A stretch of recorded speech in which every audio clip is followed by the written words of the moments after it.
পটলের ছিলকা দিয়ে আজকে আমি আপনাদের মগজের মতো টেস্টওয়ালা একটা রেসিপি বলবো। তো ফার্স্টে আপনাদের পটল ভালোভাবে ধুয়ে নিতে হবে। তারপর পটল কেটে এখানে যেই ছিলকা বলেন আপনারা, সেটা আপনারা ছিলে নেবেন। আর পটলটা আপনারা সবজি হিসেবে রান্না করতে পারেন।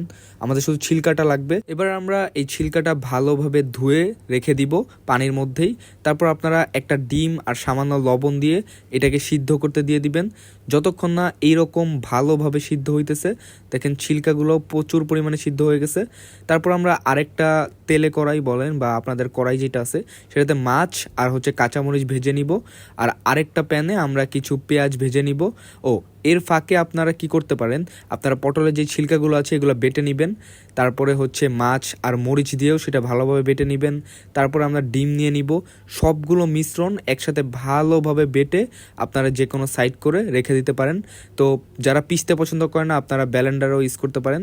এরপর আমি যেটা করতেছি, সেই ভাজা পেঁয়াজের মধ্যে আদা রসুন বাটা দিয়ে দিয়েছি 1 টেবিল চামচের মতো। তারপর স্বাদ মতো লবণ, এটা আপনারা টেস্ট করে নেবেন। হলুদ একটু পরিমাণ, আর মরিচ আপনাদের ঝাল যতটুকু খেতে পারেন সেই পরিমাণ। এরপরে আপনারা জিরার গুঁড়া দিবেন, এটা একটু কম দিবেন। আর এরপরে দিবেন ধনিয়ার গুঁড়া। তো জিরার গুঁড়া ধনিয়া গুঁড়াটা আমি একটু মেজারমেন্ট করে দিছি, আপনাদের হিসাব মতো দিবেন। তারপর আপনারা এটা ভালোভাবে নেড়েচেড়ে মিশিয়ে নেবেন, বা বলা যায় একটা পেস্ট তৈরি করে নেবেন। আর এইটাই আমাদের মূল মশলা।